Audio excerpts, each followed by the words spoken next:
The contraction hit like a freight train, doubling me over the kitchen counter while Martha's voice droned on about proper breakfast preparation. Through the haze of pain, I watched my mother-in-law meticulously arrange her tea setting, not sparing me a single glance. Iris dear, you really should have planned better. Greg needs his protein shake before work, and here you are, making a scene. She clicked her tongue, the sound piercing through my skull like a needle. I gripped the counter harder, my knuckles turning white. Greg, I managed to gasp, I think the baby's coming. My husband didn't look up from his phone. Mom's right, you know. You've been slacking lately. Another contraction ripped through me, and this time I couldn't hold back the cry of pain. The timer on my phone showed 3 minutes between contractions. This wasn't a false alarm. Martha, please, I pleaded, I need to get to the hospital. She lifted her teacup with perfectly manicured fingers. When I was in labor with Greg, I finished preparing an entire dinner party before going to the hospital. Women these days are so dramatic. The room started spinning. I fumbled for my phone, but it slipped from my trembling hands, clattering to the floor. Greg finally looked up, annoyance creasing his forehead. Can you keep it down? I'm trying to read something important. That's when I felt it, the warm gush of fluid running down my legs. Martha's eyes widened in horror as she stared at the puddle forming at my feet. You're ruining my imported tiles, she shrieked, jumping up from her chair. I stumbled toward the door, my vision blurring. The pain was unbearable now, but something else was building inside me, something darker, harder. In that moment, watching my husband return to his phone while his mother fussed over her precious floors, something inside me snapped. I'll drive myself, I spat, grabbing my pre-packed hospital bag from the hallway. Greg called after me, his voice tinged with irritation. Don't forget to pick up my dry cleaning on your way back. I made it to my car, each step an agony of physical and emotional pain.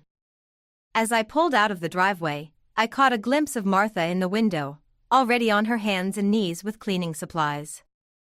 This was the moment, the exact moment, when I decided they would both pay for this. I didn't know how yet, but as my baby fought to enter this world, I made a promise to us both. This would be the last time they treated us like inconveniences in their perfectly ordered lives. The next contraction hit as I turned onto the main road, but this time I welcomed the pain. It fed something new growing inside me, something that would change everything. 3 days after bringing Emma home, I sat in our living room, cradling my daughter while Martha rearranged my furniture. Again. The scraping of wood against hardwood made Emma stir, but Martha kept pushing the armchair across the floor. This space needs proper feng shui, she declared, wiping sweat from her brow. No grandchild of mine will develop in a chaotic environment. The front door opened, and Greg walked in, dropping his briefcase by the entrance. Mom? I thought you'd be home by now. Your wife clearly needs help establishing order, Martha said, now eyeing the bookshelf. Look at these novels, so dusty. When I was a new mother. Actually, I interrupted, rising carefully with Emma, we were just about to feed and nap. Greg checked his watch. Before you do that, could you iron my shirts for tomorrow? Mom's right about the chaos. This place is becoming a mess. I looked around at the spotless living room, then down at our daughter, not even half a week old. The familiar pressure built in my chest, but this time it wasn't tears threatening to surface. Your shirts are in our bedroom, I said quietly. Right where you left them. On my side of the bed. Martha clicked her tongue. Really, Iris? This attitude? I had a cesarean section 3 days ago. The words hung in the air. Greg shifted uncomfortably, but Martha waved her hand dismissively. When I had my operation. You had your gallbladder removed 20 years ago, I cut in, my voice steady despite my racing heart. I had my abdomen cut open to deliver your grandchild. While driving myself to the hospital. Greg's phone chimed. He pulled it out, already disconnecting from the conversation. Mom, can you help Iris with the shirts? I have a call to take. As he walked away, Martha stepped closer, lowering her voice. You're being terribly ungrateful. We're only trying to maintain standards. Standards you agreed to when you married into this family. Emma began to fuss, and I held her closer, breathing in her sweet newborn scent. Something crystallized in that moment, a realization as sharp as a surgeon's blade. You're right, Martha. I did agree to certain standards. I moved toward the stairs, each step deliberate and measured. And I think it's time I started enforcing some of my own. What's that supposed to mean? Her voice carried that familiar edge of controlled fury. I paused on the third step, looking back at her. It means I'm going to take care of my daughter now. And tomorrow, we're going to discuss some changes around here. The look of uncertainty that flashed across Martha's face was tiny, barely noticeable. But it was there. And for the first time since I'd met her, I saw something else in her eyes too. Fear. The bank statement trembled in my hands as I stared at the series of transfers. $5,000 last month. $8,000 the month before. All to Martha Thompson's personal account. My wedding ring caught the morning light as I scrolled through Greg's banking app on his carelessly unlocked phone. Each transaction feeling like another betrayal. Emma's soft coos from her bassinet pulled me back to reality. 2 weeks of motherhood, and I'd already learned to function on autopilot, changing diapers while uncovering my husband's lies. The front door opened. Greg's footsteps echoed through the house. Honey? Mom's coming over to help with dinner. He appeared in the doorway, loosening his tie. She thinks you need cooking lessons? I held up the phone, showing the screen. Want to explain these transfers? His face shifted, not with guilt, but annoyance. You went through my phone? You left it unlocked. Answer the question. Mom needed some help with expenses. He shrugged, reaching for the phone. It's our money, Iris. Family helps family. I pulled back. $13,000 in 2 months? While I'm buying generic diapers because you said we needed to budget? She's redecorating her sitting room. His voice hardened. And what's wrong with generic diapers? You're becoming as high maintenance as? As what? As your mother? I laughed, the sound sharp enough to make Emma stir. The woman who spent more on curtains last month than we did on our daughter's entire nursery? Greg's jaw tightened. You don't understand. Mom has certain standards? Standards that apparently cost exactly what we saved for Emma's college fund. I stood up, my cesarean scar pulling tight. Tell me, does your father know about these transfers? Something flickered in Greg's eyes, fear, quickly masked by anger. Leave Dad out of this. Mom's handling the finances while he focuses on retirement. Really? I moved toward the door, phone still in hand. Maybe I should call Henry and ask. Greg grabbed my wrist, hard enough to make me gasp. Don't you dare. In that moment, looking into my husband's eyes, I saw Martha's son completely, a man who'd learned manipulation at his mother's knee. Who'd hide any truth to maintain their carefully constructed facade. Let go. Each word carried the weight of every silent moment I'd endured. He released me, stepping back. You're being hysterical. This is why Mom says you're not ready for. For what? I picked up Emma, holding her close.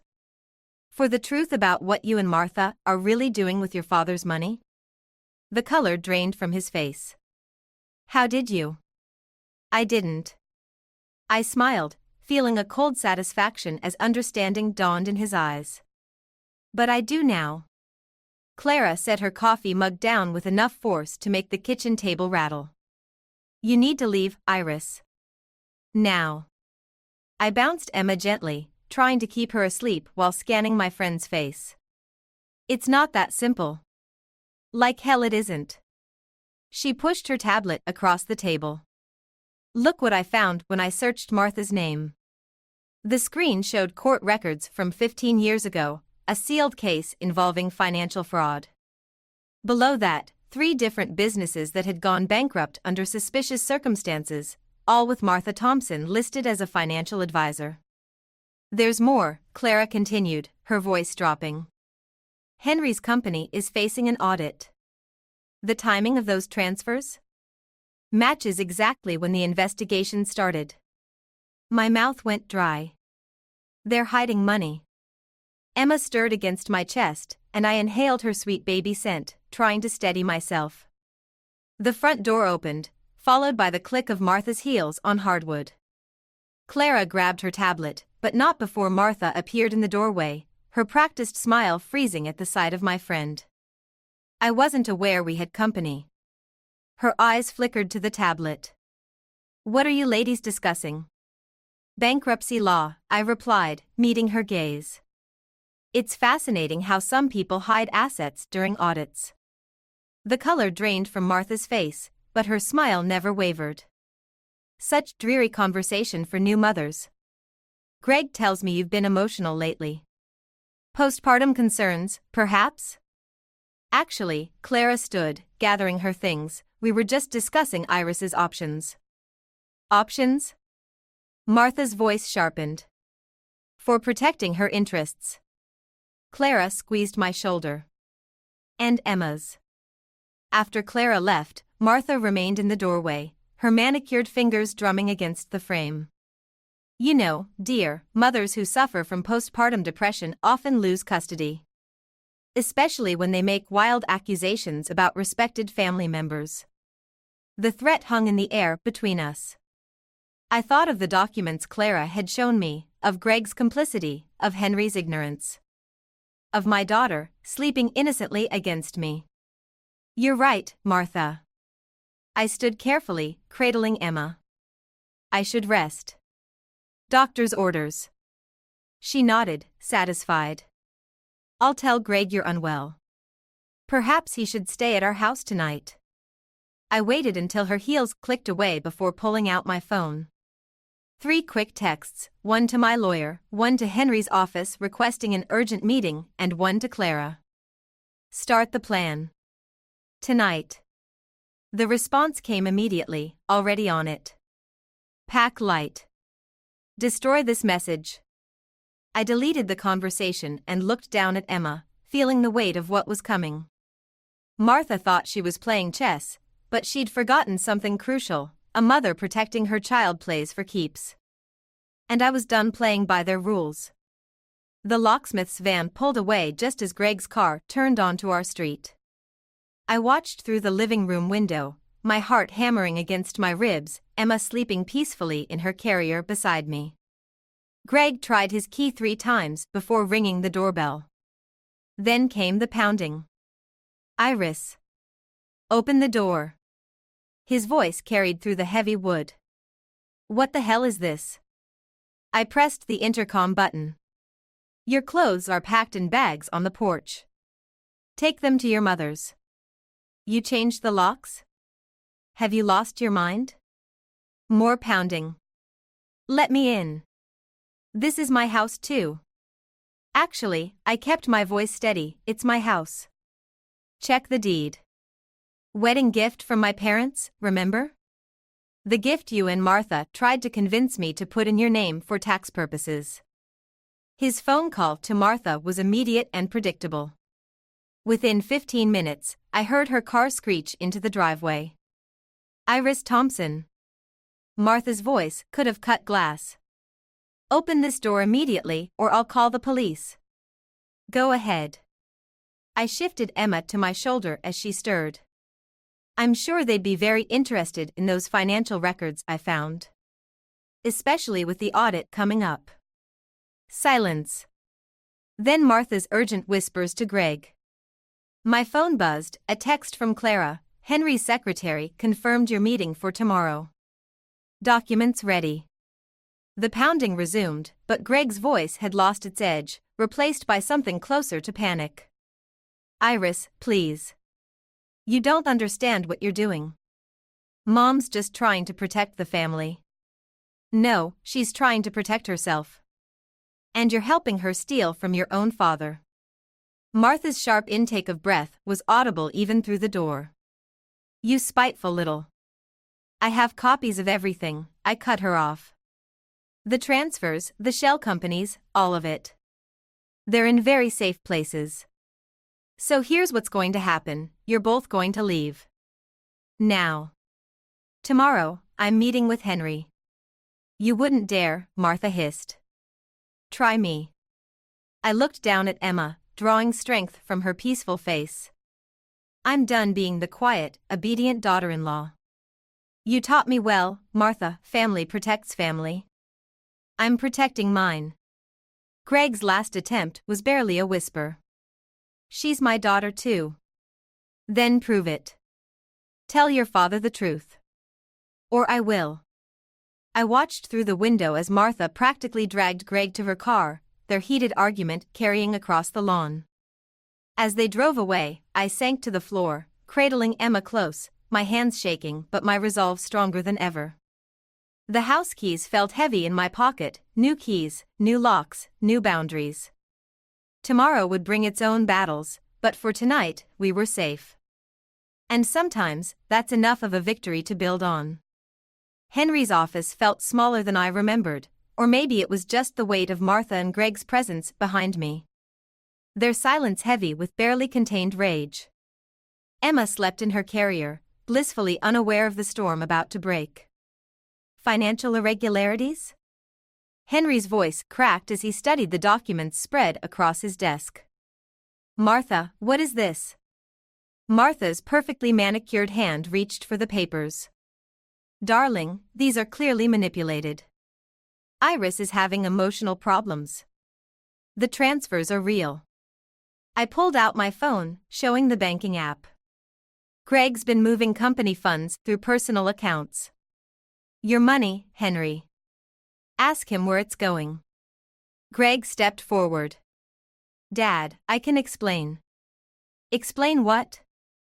Henry's face had aged 10 years in 10 minutes. That you and your mother have been stealing from me? From our employees' pension fund? Martha's mask finally cracked. We were protecting you. The audit would have. Would have what? Henry's fist hit the desk. Found that my own wife and son were embezzling? The office door burst open. A man in a dark suit entered, followed by two others. Mr. Thompson? I'm Agent Roberts, FBI.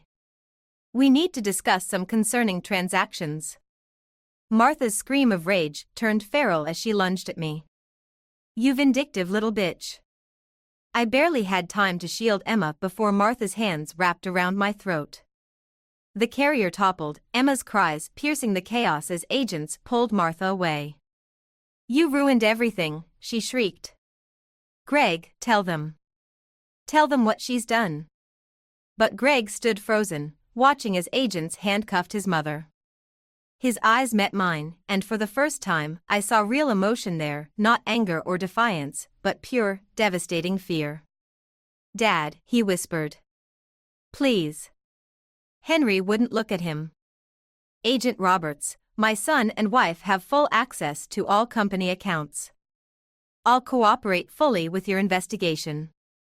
As Martha was led away, still screaming, she played her final card. Henry, if I go down, everyone learns about Greg's mistake. About what really happened to that girl in college. The room went silent except for Emma's whimpers. Greg's face drained of color as Henry finally turned to face his son. What girl, Greg? I gathered Emma close, her tiny heart racing against mine.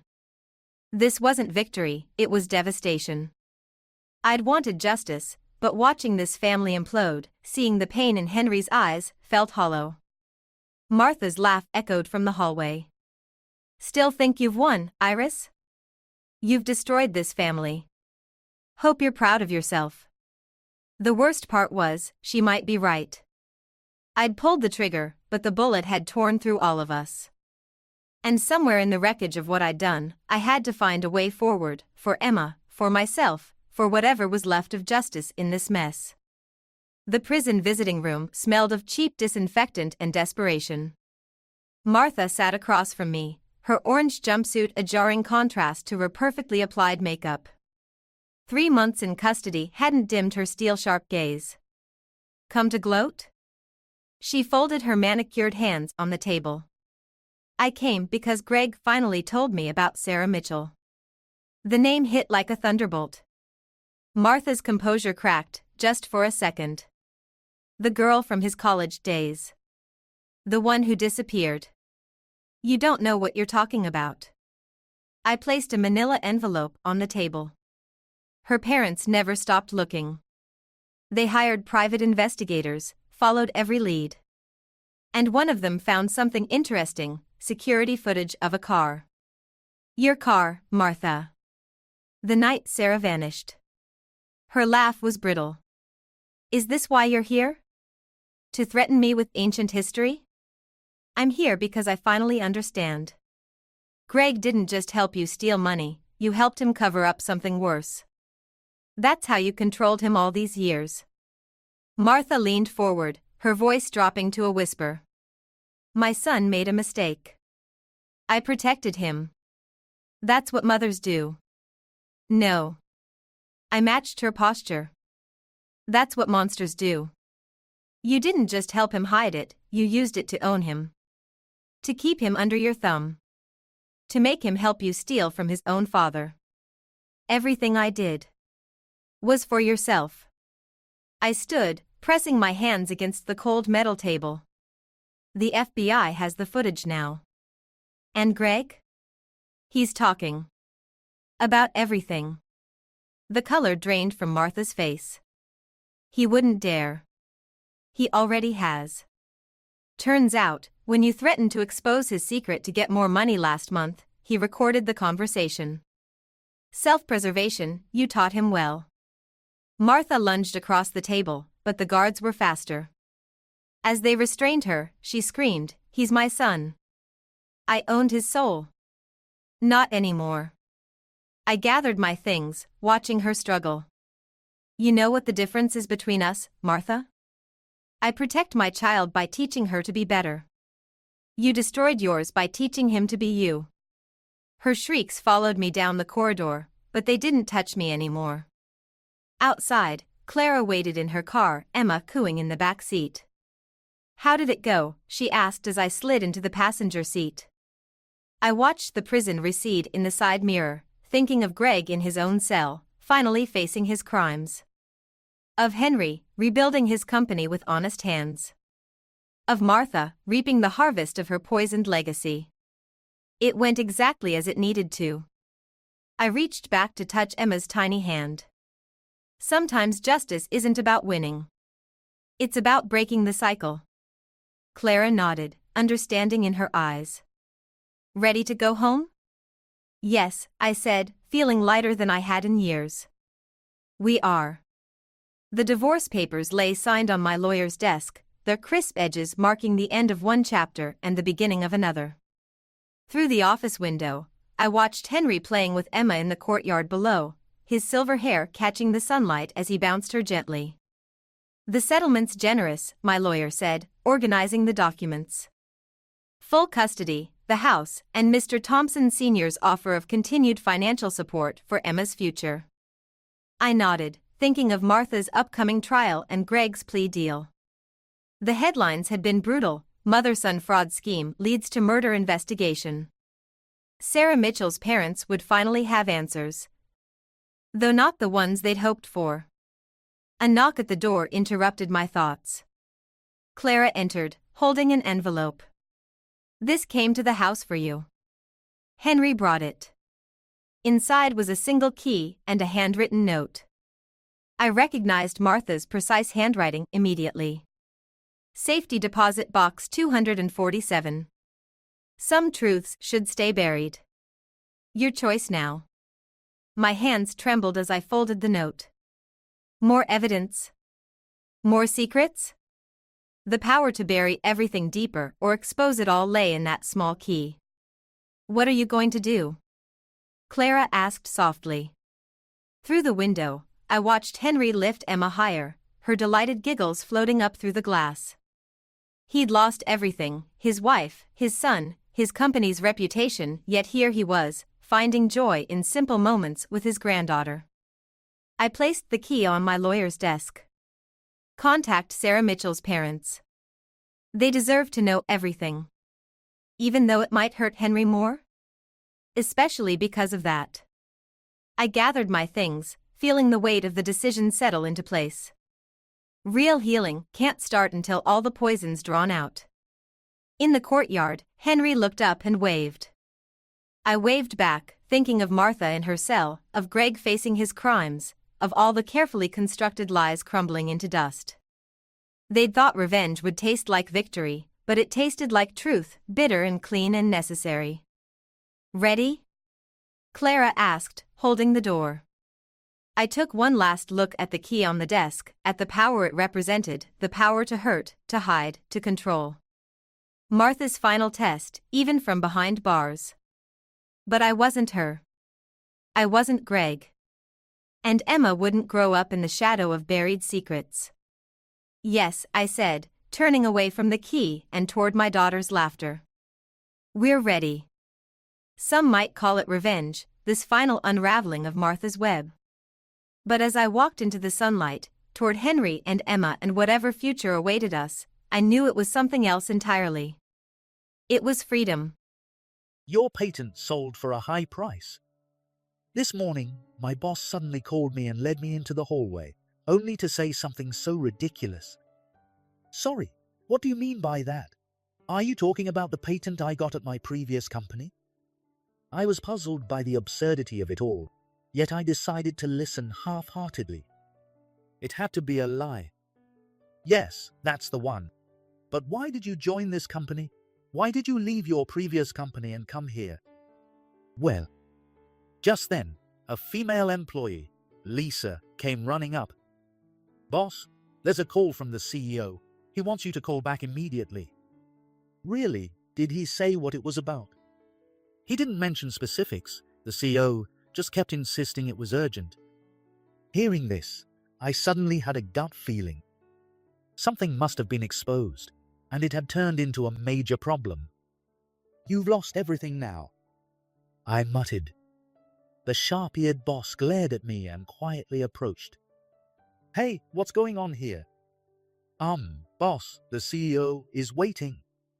The boss clicked his tongue in annoyance, then quickly smiled at Lisa, before giving me a sharp look. Remember this. With that, he brushed past me and hurried off. I'm Taylor Chris, 41 years old. Just an ordinary office worker. From elementary school to the start of middle school, I loved playing outside with friends, like any typical kid.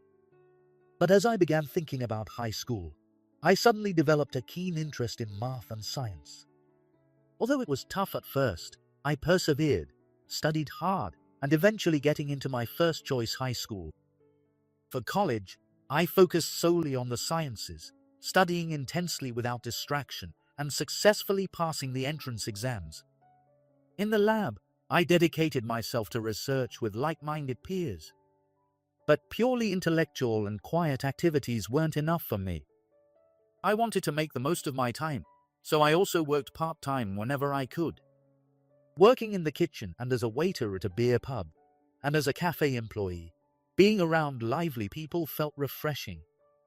It reminded me of my active childhood days.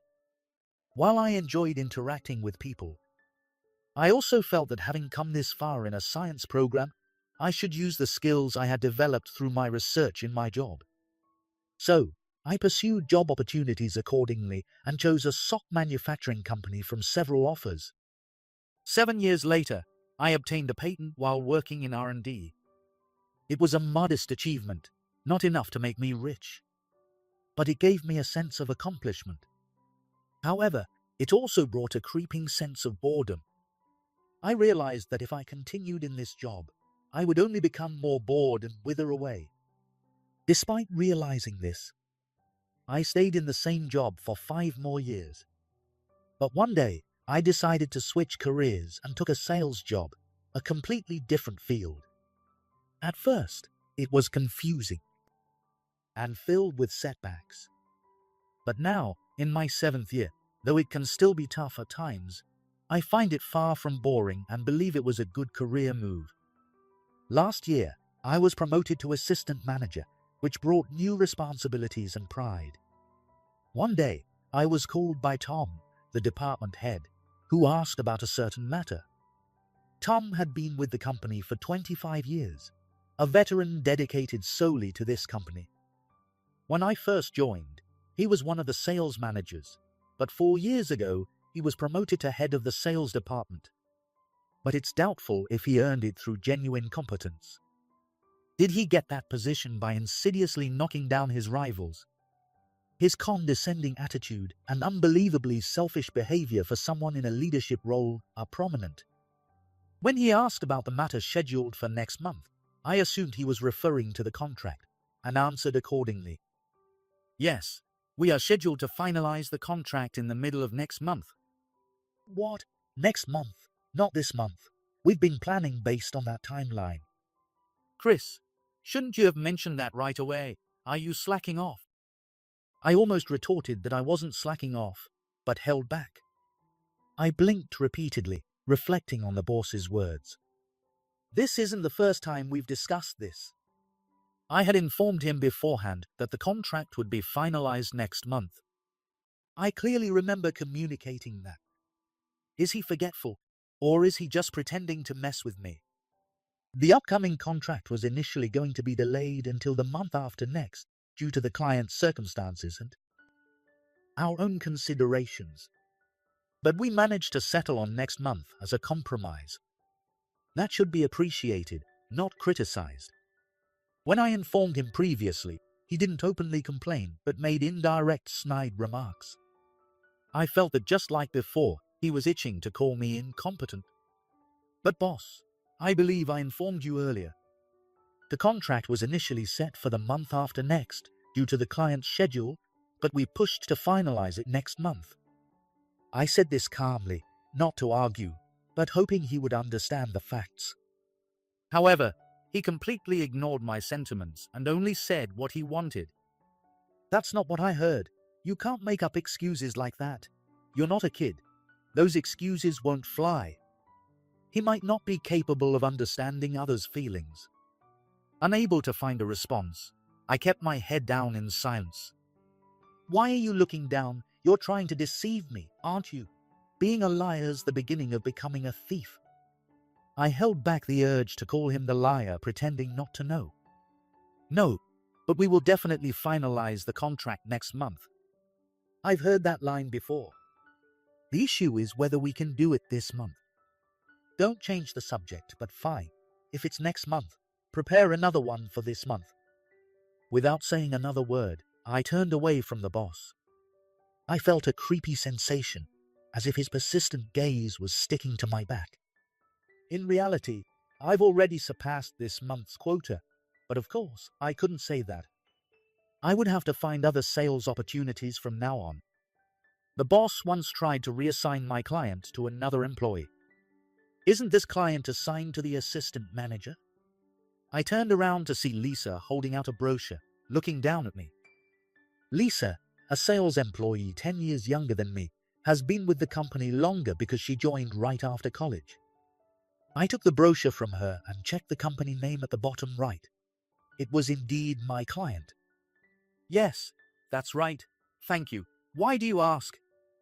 I was just called by the boss, who asked if I could take over this client. It's a big deal, so I agreed on the spot. But then I saw you before sitting down and remembered. I'd already scheduled an appointment with this company for Thursday. It's possible the boss didn't know this, but it's a significant client, and it doesn't make sense for him to assign it to Lisa instead of me, the assistant manager. If it was to give her experience, I could understand, but from the company's perspective, it would be safer for me to handle it. Or maybe he knew I was handling this client and intended to have Lisa take over now. However, it's only natural to be suspicious at this point. If I told the client about the reassignment, I could visit with Lisa and hand over the responsibilities, but I was the one who secured this client through my sales efforts. This is an important deal and will undoubtedly be a significant achievement if completed successfully. Is he trying to sabotage my progress? Why would a boss do such a thing? I'll ask the boss about it. Sorry, please. I watched Lisa walking back to her desk. Then I sat and pondered for a while. But no matter what I thought, it seemed pointless against the boss, so I went to see him without any solid plan. Boss, I heard from Lisa that the client you assigned to her is actually the one I'm in charge of. I have an appointment with them on Thursday. I know that. You're too slow, so I thought Lisa could handle it. Internal competition is good, and maybe the client would prefer working with her. It's interesting. Plus, Lisa will do the job well. He can say that because I've already established a good relationship with the client. If Lisa took over, she'd be working under the trust I've built, and things would go smoothly as long as she performs as usual. But that's due to my efforts. I don't want to boast. Each sales employee competes fairly, and Lisa understands that well. That's why she informed me immediately. We are rivals, but fair play is crucial. Well, if you insist on handling it, then go ahead. Please take care of it. With that, the boss leaned back arrogantly in his chair. I suppose I should be grateful that he let me handle it this time. But what annoys me the most is how the boss constantly meddles in significant, high-profile deals. Of course, the more you handle big deals, the more your reputation grows within the company, and the CEO takes notice. The boss takes advantage of this by involving himself in work meant for managers or assistant managers, implying to the CEO that things wouldn't run smoothly without him.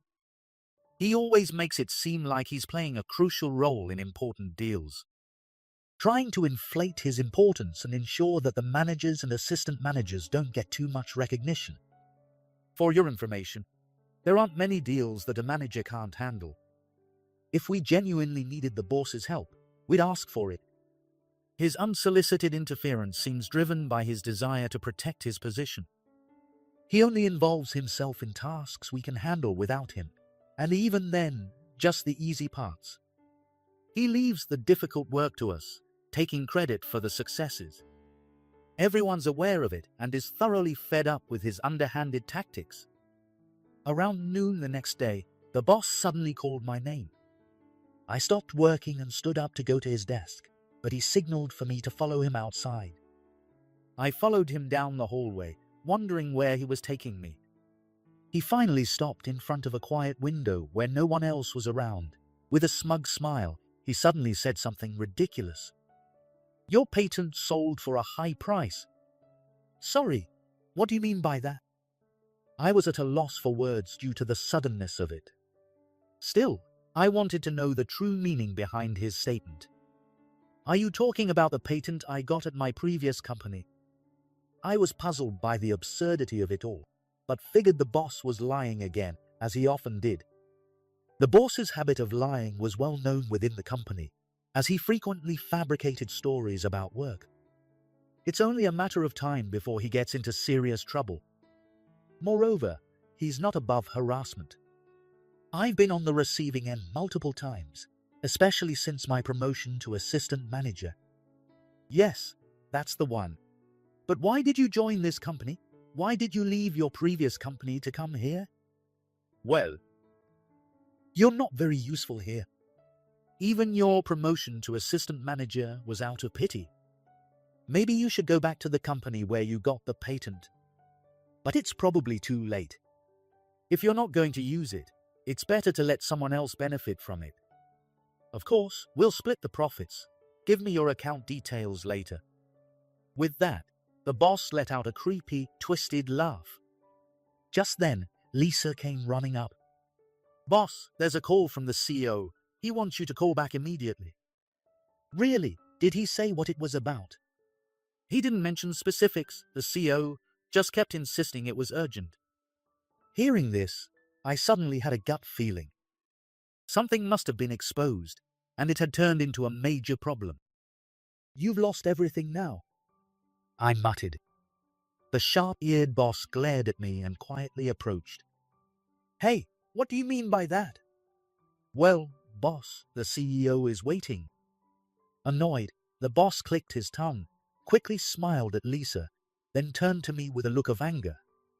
Remember this, he said, brushing past me and hurrying off.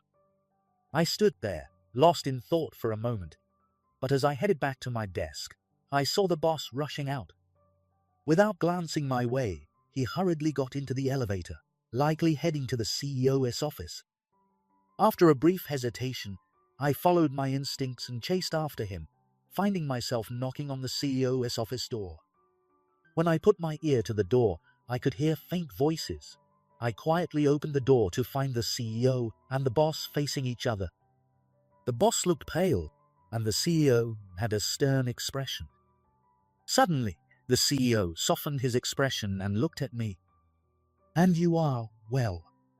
Sorry to interrupt. I'm Chris from the sales department. As I answered, I could feel the tense atmosphere in the room. Oh, right, Chris.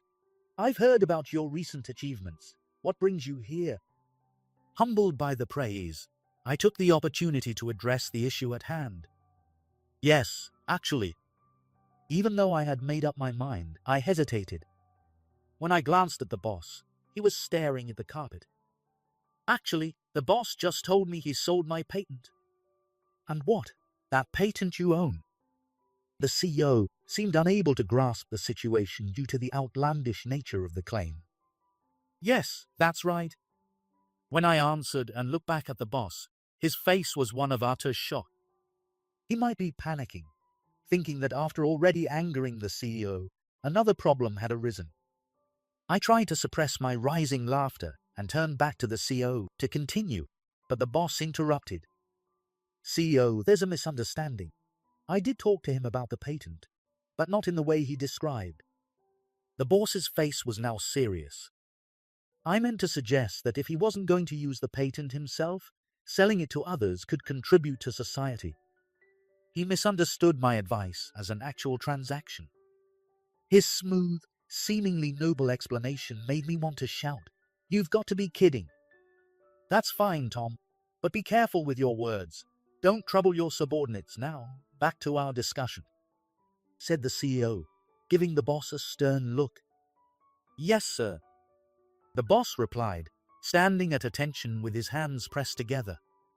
We're not done here yet, Chris. If you don't mind, please step out for now. Yes, sir. Though I wanted to push the issue, I knew it wouldn't be wise to upset the CEO.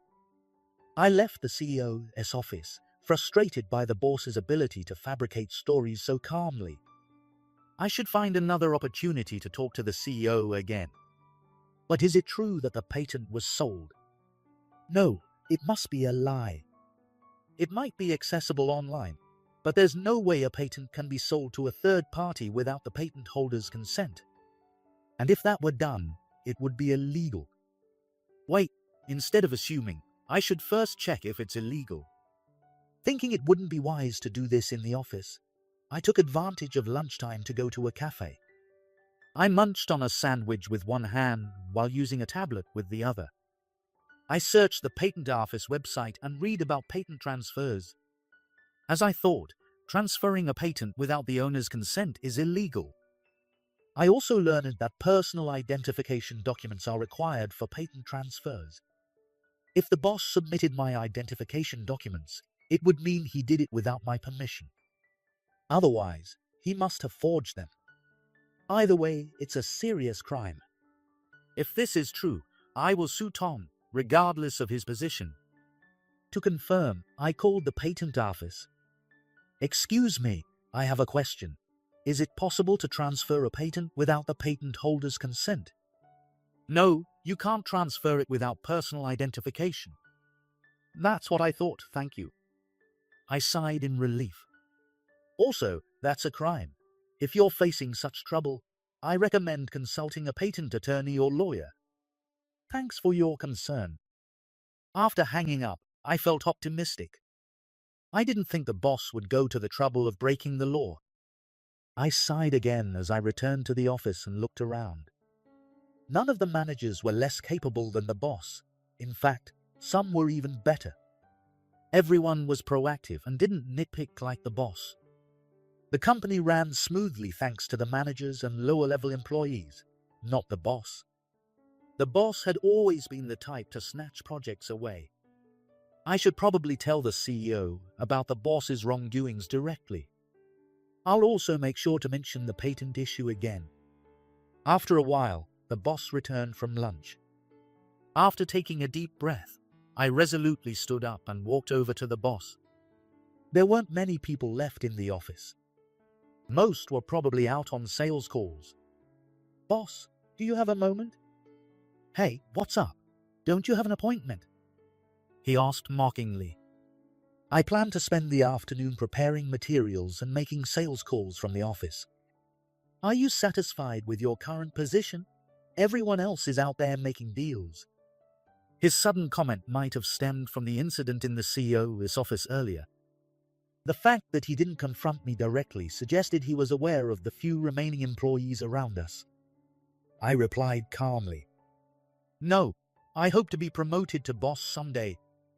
He frowned immediately. "What?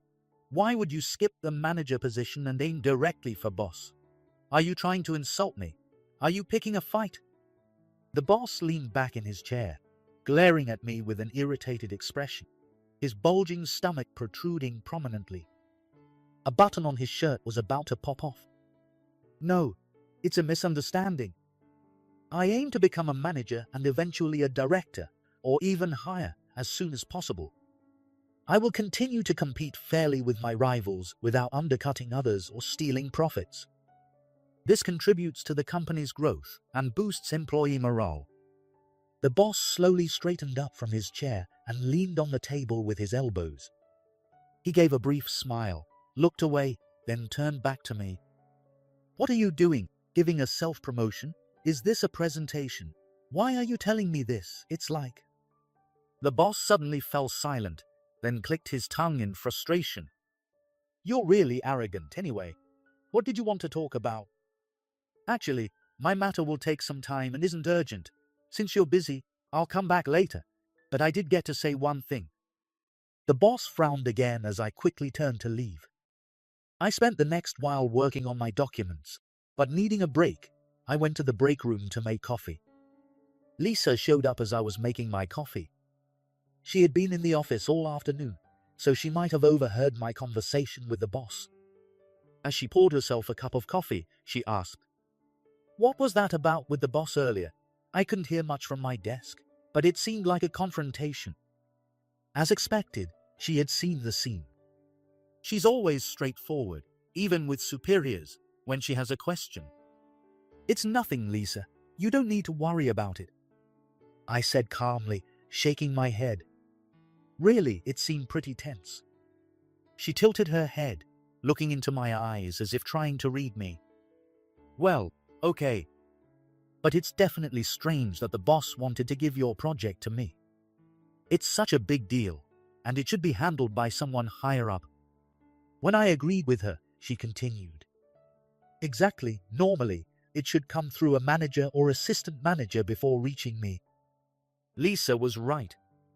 She understood how things should work.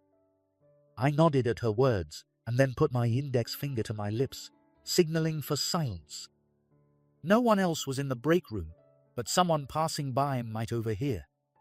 Lisa understood immediately and closed her mouth. After returning to my desk for a while, I felt a tap on my shoulder. Turning around, I saw the boss. "Chris, do you have a minute?" I nodded and followed the boss into the hallway.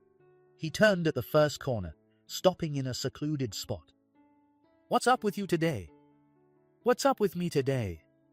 His face was a mix of anger and confusion. It made sense, since I usually didn't openly defy him. He must be unnerved by my sudden rebellious attitude. "Yeah, you've been acting strange today. You barged into the CEO's office and started saying all that stuff. It's a problem." He wasn't yelling, but seething with a simmering anger. "Yes, about that, I've been wondering. Is it true that you acquired my patent? I asked, keeping my voice calm to hide my anger. What if it is? What would you do? His tone was challenging, but it had to be a lie. Suddenly, the boss grinned. Of course it's a lie. So it was a lie. Yeah, it was a lie. But I did consider selling it seriously once. However, I found out from the patent office that personal identification documents are required. So I gave up. Why does he casually talk about criminal behavior? And to the potential victim, no less. I meant well. An unused patent is wasted. Letting it sit idle is a waste. Something only has value when it benefits someone. Right, you have to admit that. While I don't disagree, he's missing the concept of ownership. Don't make that scary face. Fine. We'll say I'm just mediating. If you have a problem with your share, I can increase it. I'm sorry, boss, but I don't understand what you're talking about regarding mediation and shares. As he spoke, I sensed where this was going. Look, I find the buyers, and we sell your patent. You understand that much. I get it, but my patent isn't for sale. Why does he ignore my position and try to push his agenda? Finding a buyer on your own is tough, right? Even if you do, they'll lowball you. I have the experience and connections to find a good buyer. He smirked, feeling clever. I'm not selling. What you're suggesting is like forcing someone to sell their assets against their will. He immediately waved his hands dramatically in front of his face in denial. That's completely different. You're an idiot. It's really frustrating. Think about it. This is no different from our regular sales activities. We're just mediating between the seller and the buyer. Even though the seller, me, said I'm not selling, he still confessed he was trying to sell it. What is he talking about? Let's assume for a moment that what you're saying is true, even if that's the case. Even if that's the case? He interrupted, eyes wide as if questioning where the problem was. I'm saying I won't sell it. Leave it alone. That's boring.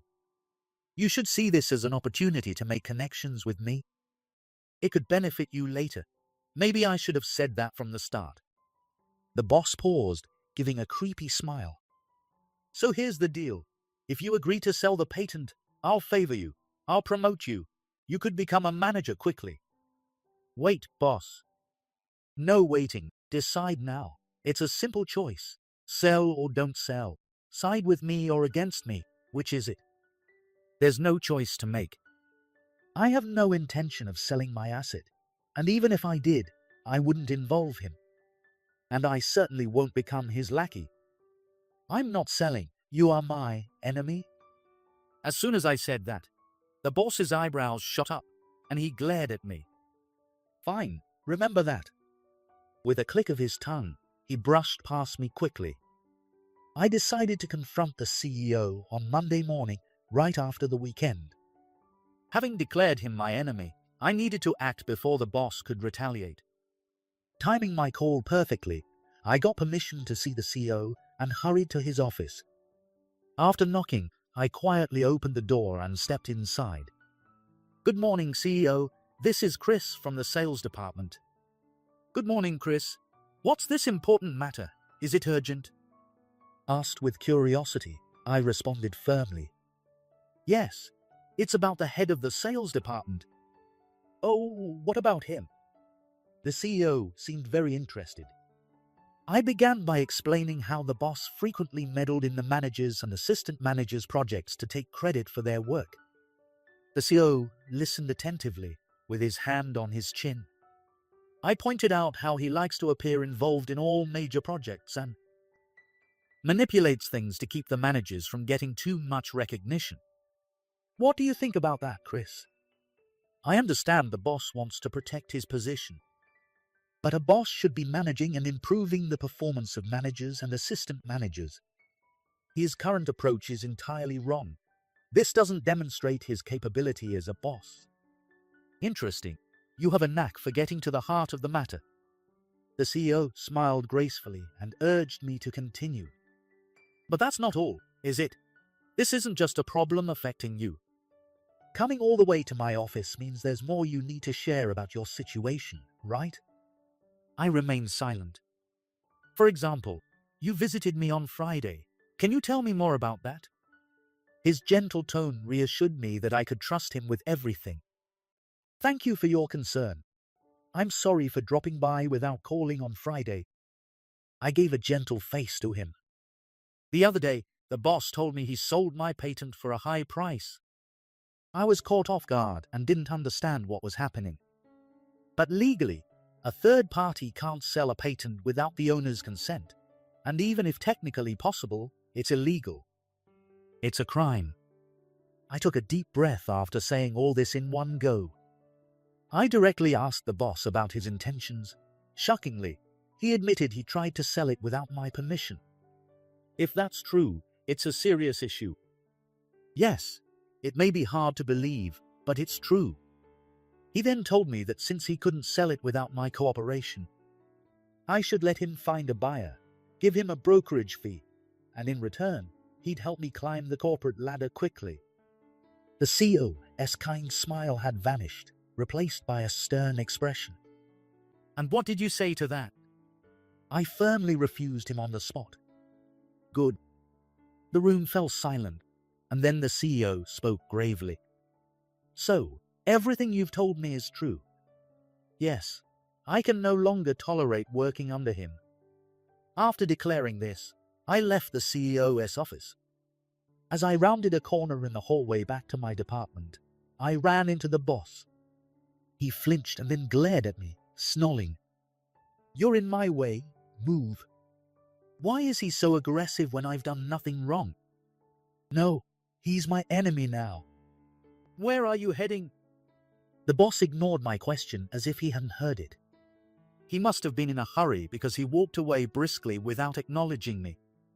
Back at my desk, the phone rang.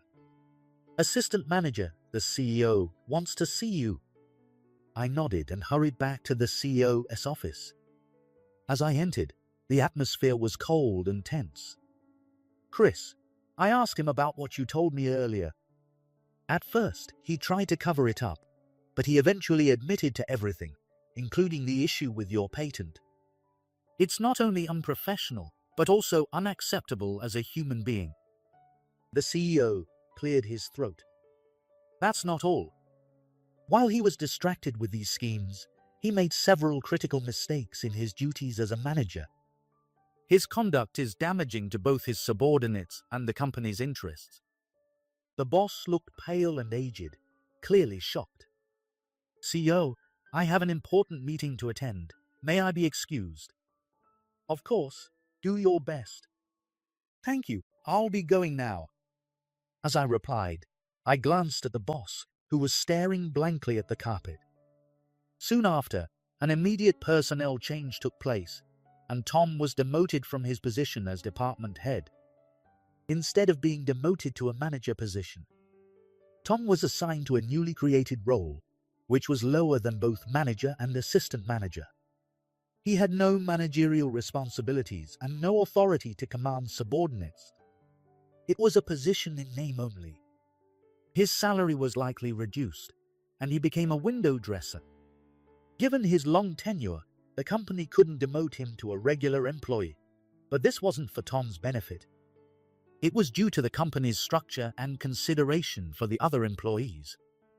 However, Tom soon couldn't bear it and reportedly submitted his resignation. Once the turmoil settled and Tom left the company, I could work more freely than before. Without the pressure of unnecessary harassment, my mind and body felt lighter, and my performance improved. Lisa, the sales employee, also thrived, handling a significant project recently with great success. The new department head who replaced Tom is a fair, kind, and capable person who treats everyone equally. Now, Tom, who is unemployed and living a reclusive life off his savings from his corporate days, is someone I will likely never see again. Revenge tastes like copper pennies and burnt coffee. That's what I discovered the moment I opened the video message from an unknown number. watching my husband of 3 years kiss Amanda Chen against his office window, 40 stories above Manhattan. I'm Isabel. Until 10 minutes ago, I was just another corporate translator with a corner office and a seemingly perfect marriage. Now I'm someone else entirely. The phone trembles in my hand as I replay the video for the fourth time. My wedding ring catches the fluorescent light of my office, mocking me with its sparkle. Each frame shows Nolan's hands moving across Amanda's back, their shadows stark against the setting sun beyond the glass. Isabel, the Korean investors are here. My assistant's voice crackles through the intercom. Tell them I'm having technical difficulties. My voice stays steady, professional, a skill learned from years of diplomatic translations. Reschedule for tomorrow morning. But Mrs. Carter, they've flown in specifically for tomorrow. I cut the connection, my eyes fixed on the screen where Nolan's betrayal plays on loop. The timestamp shows last Friday, while I was having dinner with my foster parents, celebrating Dad's retirement from the glass factory. My husband was writing his own version of our marriage vows. My phone buzzes with a text from Jenna. Lunch? That new place on 47th? I type back, need you, now, my office. 20 minutes later, Jenna bursts through my door, her marketing agency lanyard swinging. What's wrong? You never cancel meetings. She stops short when she sees my face. Oh God, who died? My marriage. I hand her the phone. Her perfectly lined eyes widen as she watches. That absolute bastard. She sets the phone down like it's contaminated. When did you get this? This morning. Anonymous number. Could be fake? I shake my head. The tie he's wearing? I bought it last month, and that's definitely his office. I've been there enough times for their holiday parties. Jenna paces, her heels clicking against the hardwood. Does Judith know? The mention of my mother-in-law sends a chill through me. Judith probably orchestrated it. She's been trying to push me out since day one. I'm not exactly the society wife she wanted for her precious son. What are you going to do? I stand and walk to my office window, looking down at the city below.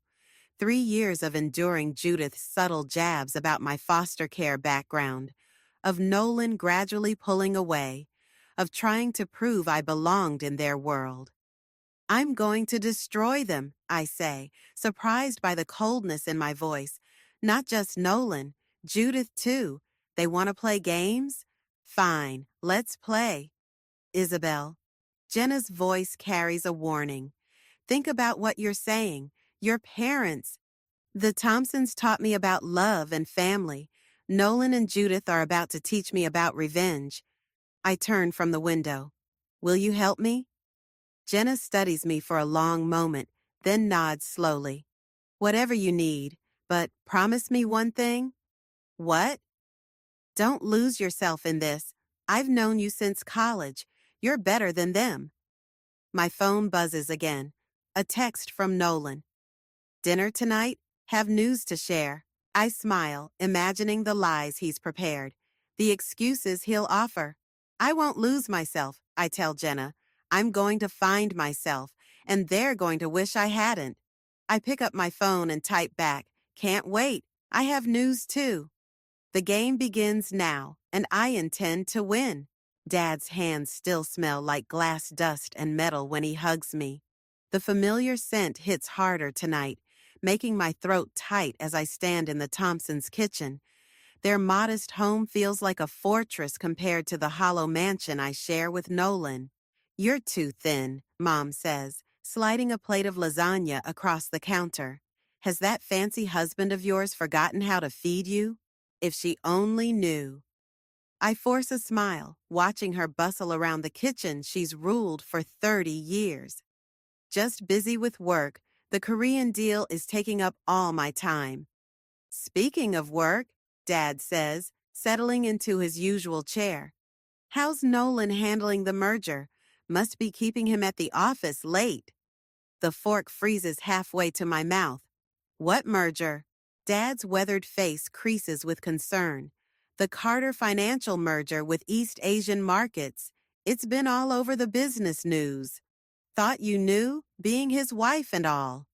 The lasagna turns to ash in my mouth. Nolan hadn't mentioned any merger, but he'd mentioned Amanda Chen's expertise in Asian markets countless times over dinner.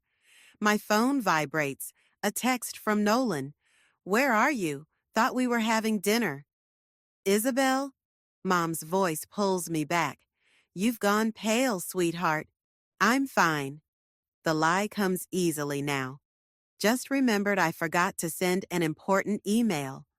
Dad leans forward, his calloused hands folding on the table. "Something's wrong. Real wrong. I can see it in your eyes, same as when you first came to us." "Richard," Mom warns, but he continues. "Remember what I told you then? About broken glass?" I nod, throat tight. That even shattered pieces can be melted down and made new. That's right. Whatever's broken, it can be fixed or reformed into something different, something stronger. My phone buzzes again. Judith this time. "Darling, Nolan says you're not answering. We have wonderful news to discuss. Don't be difficult." "I have to go." I stand abruptly, chair scraping against linoleum. "There's something I need to handle." Mom catches my arm as I reach the door. "Isabel Thompson Carter, you listen to me. Whatever's happening, remember who you are, not who they want you to be." I kiss her cheek, breathing in the scent of home. I know exactly who I am. That's what scares me. The drive to Nolan's office takes 30 minutes. Security waves me through. "Mrs. Carter, always welcome."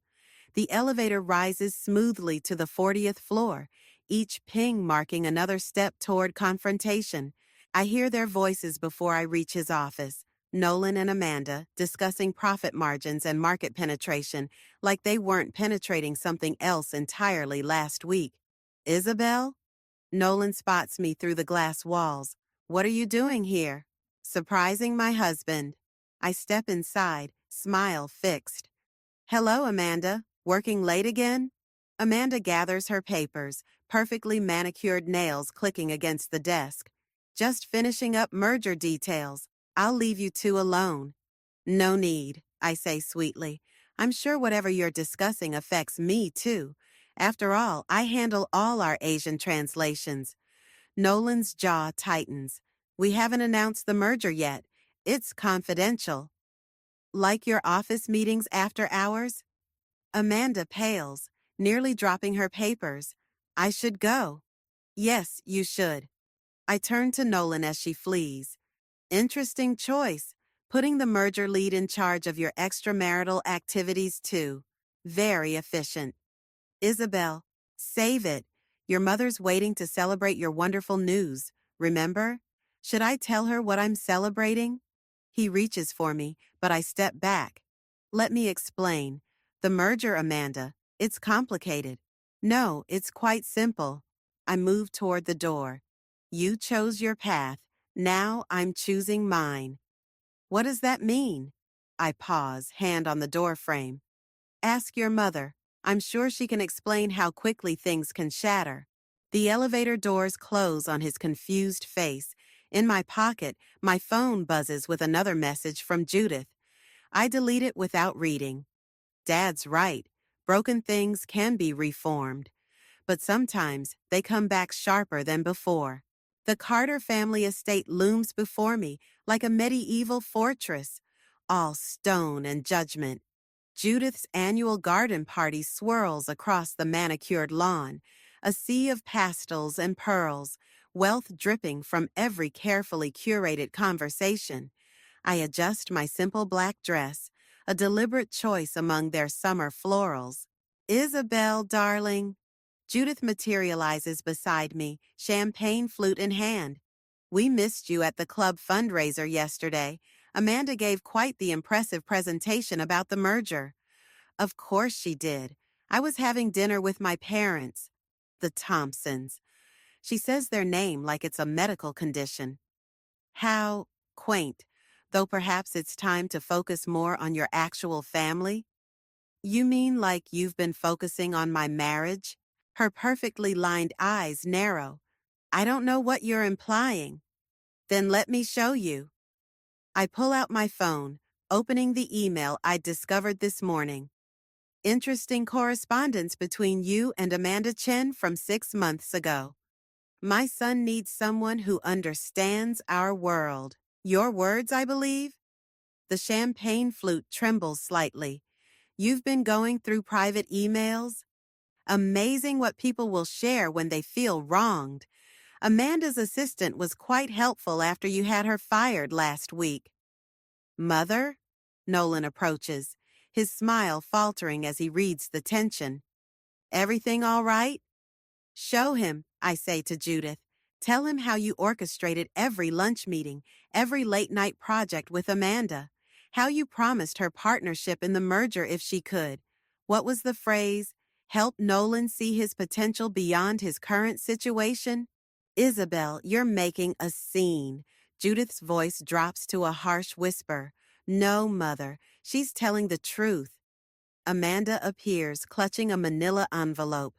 I'm sorry, Nolan. I can't do this anymore. She hands him the envelope. Everything's here. The emails, the promises, the planned accidental meetings. Nolan's face drains of color as he reads. Mother, what did you do? What any mother would do. Judith straightens, mask firmly in place. That girl was never going to fit into our world. Look at her, still clinging to her factory upbringing while we're trying to close deals with international markets. That factory girl, I step closer, just secured the Korean translation contract your merger depends on. Check your email, Nolan. They're only willing to work with me as lead translator. Funny how quickly loyalty shifts when people discover manipulation. You can't, Judith starts, but Nolan cuts her off. Stop! His hands shake as he looks between us. Isabel, I never knew about the emails, about my mother's involvement. But you knew about Amanda. You chose to act on my mother's orchestrations. I turn to the gathering crowd of guests.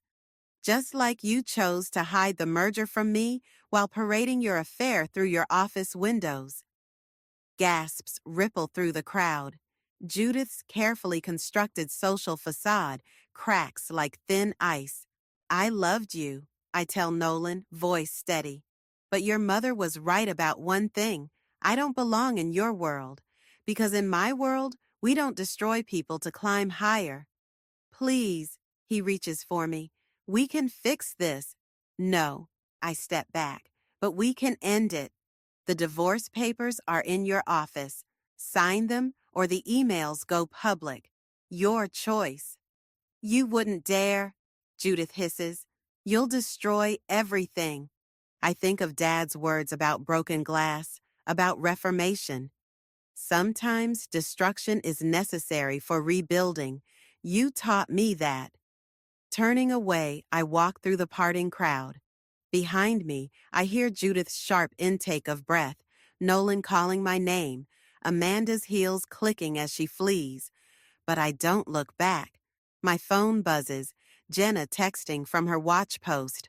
Holy shit, you actually did it. You okay? I text back one word. Free. The garden party dissolves into chaos behind me, but I feel only peace. Let them scramble to contain the damage.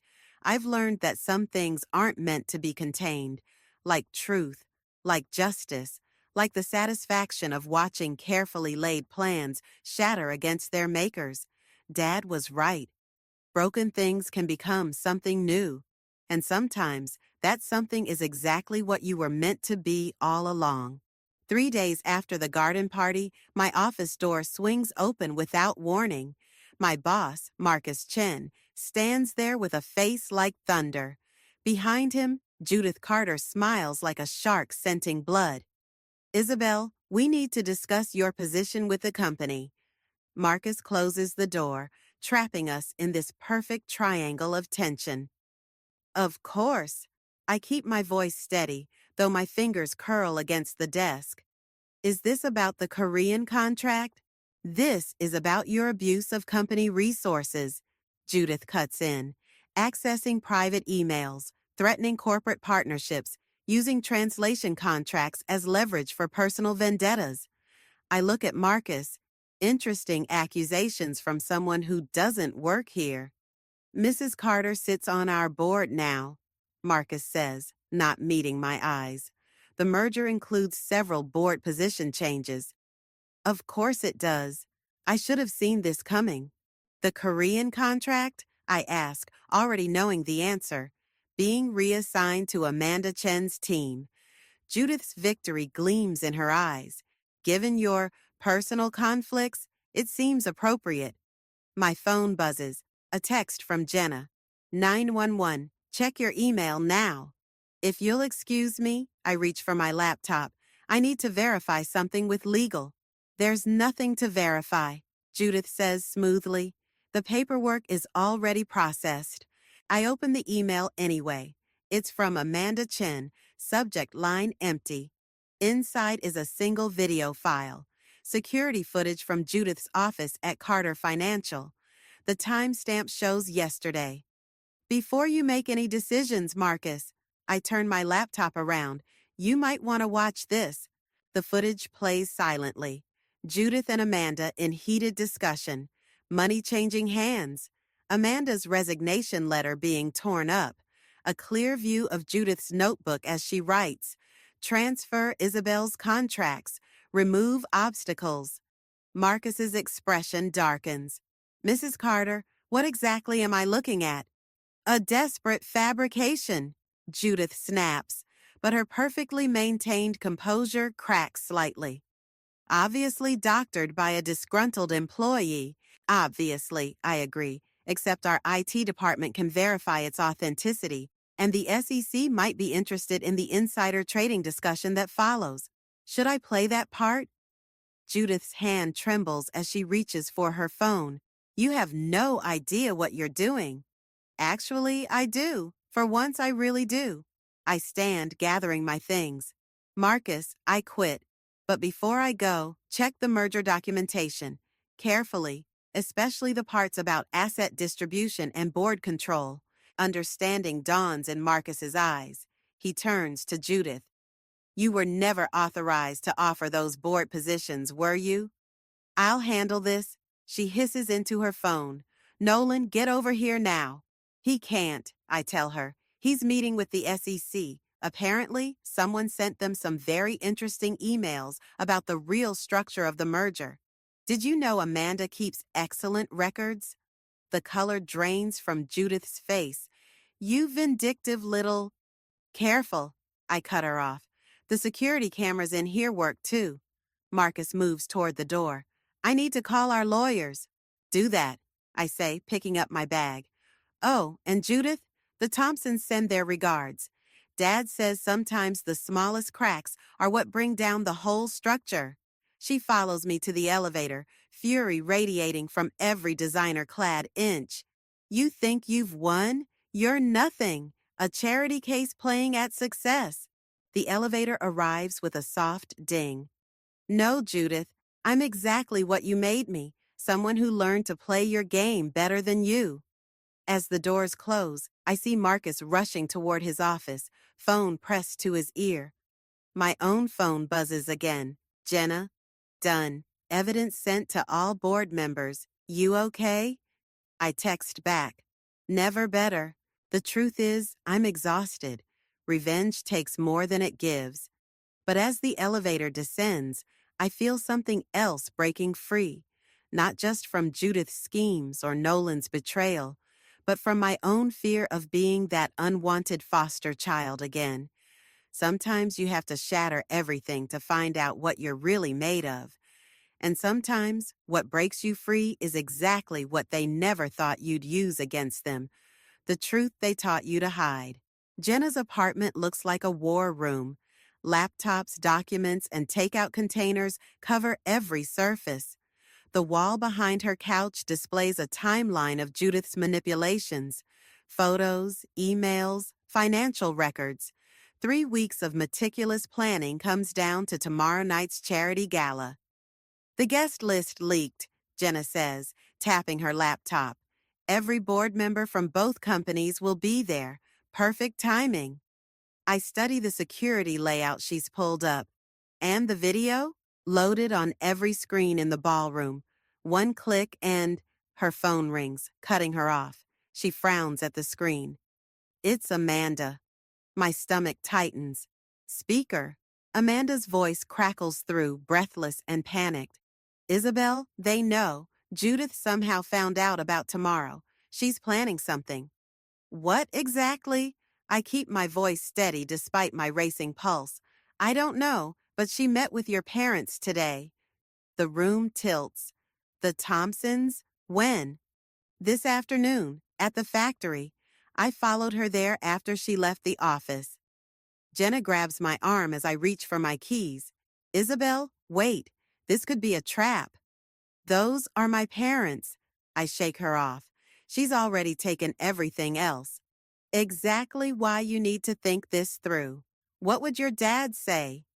Dad's words echo in my head. Sometimes the strongest glass has invisible flaws. My phone buzzes. Judith. Dinner tomorrow? Just us girls. So much to discuss about family loyalty. She's baiting you, Jenna warns. I know, I text back. Looking forward to it. Amanda's voice cuts through the tension. There's more. Nolan's been moving money, large amounts, offshore accounts. Can you track it? Already did. He's liquidating everything, including your joint assets. The betrayal hits like a physical blow. Even now, after everything, he can still hurt me. Isabel? Jenna's watching me carefully. What do you want to do? I walk to her wall of evidence, touching a photo of Nolan and me from our wedding day. We looked so happy, so real. We moved tonight. The gala's tomorrow. They're expecting tomorrow. Tonight we take everything they think is safe. I turn to face them. Amanda, can you access the offshore account numbers? Yes, but send them to my lawyer. Now. Jenna, release the merger evidence to the board members tonight instead of at the gala. And tomorrow? Jenna asks. Tomorrow, I keep my dinner date with Judith. That's insane, they say in unison. No, it's perfect. While she's trying to threaten me over appetizers, the board will be discovering her fraud. By dessert, she'll have nothing left to bargain with. And your parents? Amanda asks quietly. They taught me that sometimes you have to break something completely to build it stronger. I pick up my phone as it buzzes again. Dad calling. But first, I need to make sure they're safe. Isabel. Dad's voice is tight with worry. Judith Carter was here. I know. Are you and Mom okay? We're fine. But baby girl, she had photos of you meeting with Amanda, with lawyers. She says you're going to destroy her family. She destroyed mine first. A long pause. Your mother's worried you're losing yourself in this. I'm finding myself, Dad. Finally. At what cost? His voice cracks. The Isabel we raised wouldn't. The Isabel you raised was weak. They made sure I knew that every day. No. His tone sharpens. The Isabel we raised was strong enough to love despite being hurt. Don't let them take that from you, too. The words hit harder than any of Judith's threats. Behind me, Jenna and Amanda wait in tense silence. I have to go, I tell him. Lock the doors tonight. Don't answer for anyone. Isabel, I hang up, turning to face my co-conspirators. Send everything, now. Tonight we break them all. As they rush to comply, I stare at my wedding photo again. Dad's right. I am losing myself. But maybe that's the price of justice. Or maybe it's just what I tell myself to justify becoming exactly what Judith always said I was, an outsider who destroys everything she touches. Tomorrow we'll find out which version of me survives. The charity gala glitters like broken glass. all sharp edges and false brilliance. I adjust my red dress, the color of warning, of blood in the water. As Judith approaches my table, triumph already gleaming in her eyes. Darling, you came. She sits, diamond bracelet catching the light. Though I'm surprised you'd show your face after last night's unfortunate email leak. Someone had to witness your grand finale. I sip my water, watching the room fill with board members and socialites. Where's Nolan?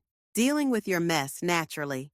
The board seems quite concerned about those merger documents you distributed. My phone vibrates. Jenna. Amanda's gone dark. Can't reach her. Ice slides down my spine, but I keep my expression neutral. Fascinating how quickly loyalty shifts, isn't it? Indeed, Judith's smile sharpens.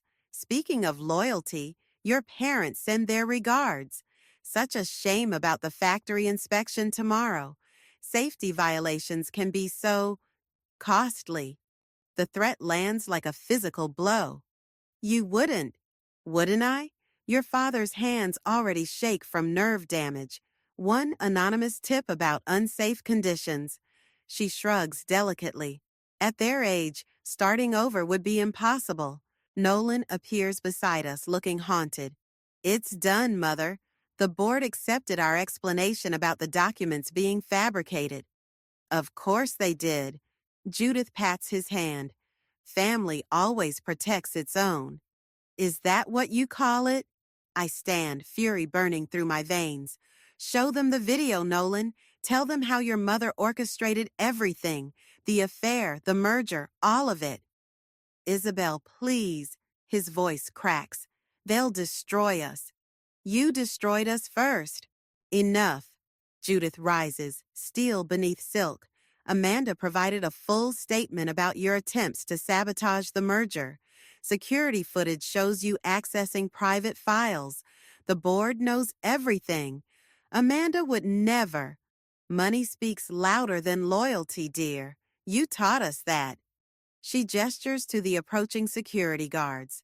These gentlemen will escort you out, unless you'd prefer they call the police? My phone buzzes again. Dad. Factory inspectors just left. Said they received multiple complaints. What's happening? The room spins slightly. Everything I'd planned, every piece of evidence, turned against me. Even Amanda. One last chance, Judith whispers. Walk away now, or I'll take everything. Your parents' factory, your career, every last shred of dignity you think you have left. Nolan won't meet my eyes. The security guards draw closer. Around us, the gala continues its glittering dance, oblivious to the destruction at its center. You're right, I say finally. You win. Smart girl. Judith's victory glows complete. I knew you'd see reason. I turn toward the exit, then pause. Just one thing. Yes? Dad always said glass breaks in unexpected ways. I pull out my phone, clicking a single button. Every screen in the ballroom flickers to life, showing security footage from Judith's office. Not the merger meetings, but something far more damning. Judith watches in horror as her own voice fills the room. The merger's a shell game. Transfer the assets before anyone realizes. Then we'll strip the company bare. The footage continues, revealing every detail of her plan. Not just the affair or the merger, but years of fraud, manipulation, and corruption. She lunges for me, but security catches her arms. Different security now. SEC agents who've been waiting for exactly this moment. The thing about glass ceilings, I tell her as agents approach, is that when they break, they shatter everything below them too. Nolan stares at his mother as understanding dawns. You used me. All of it. Amanda, Isabel, the merger. I protected you, Judith shrieks as they lead her away. Everything I did was for you. But he's already walking away, shoulders bowed under the weight of truth. My phone buzzes one last time. Amanda. Sorry for going dark. Had to make sure the SEC got everything. We did it.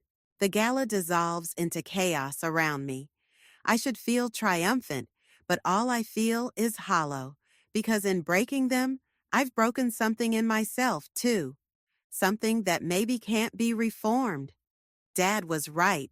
The strongest glass has invisible flaws. I just never thought mine would be the need for revenge itself. The police station's interview room feels like a tomb. Judith sits across from me, her designer suit exchanged for prison orange, her perfectly manicured hands now bare of jewelry. Only her eyes remain unchanged, cold, calculating, deadly. Come to gloat? She adjusts her cuffs with practiced elegance, as if they're silk instead of steel. I came to return something. I place her diamond bracelet on the table. Nolan asked me to give it back. My son wouldn't. Your son signed a full confession this morning. About everything. I push a document across the table, including what really happened to his father. The mask slips just for a moment. Fear flickers across her face before the ice returns. You have no idea what you're talking about. The merger wasn't your first cover-up, was it? 20 years ago, when Carter Sr. threatened to expose your embezzlement, you arranged an accident. Like father, like son, both sacrificed for your ambition. Prove it.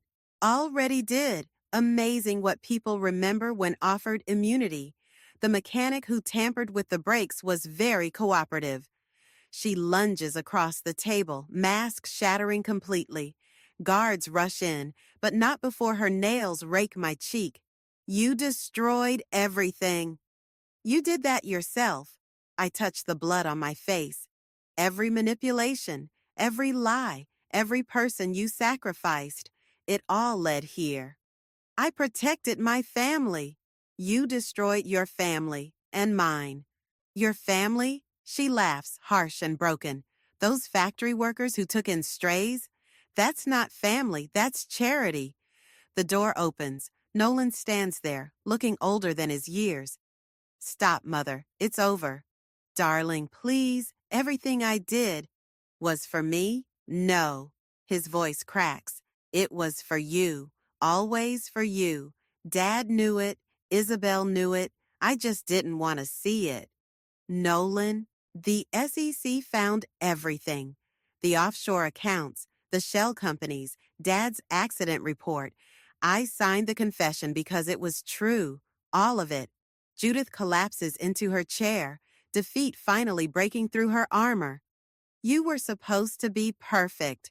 Both of you. My perfect family. There's no such thing, I tell her. Real family loves despite the imperfections. Something you never understood. My phone buzzes. Dad, coming home soon? One last thing. I pull out a final document. The factory inspection? It passed, with honors. Dad's safety protocols exceeded every standard. Your last attempt to hurt them failed, too. Nolan touches my arm. Isabel, I'm sorry. For everything. I know. And I do. In his eyes, I see the same trapped child I once was, desperate for love that came with conditions. Was any of it real? He asks. Us? Parts were, but we both lived someone else's story for too long.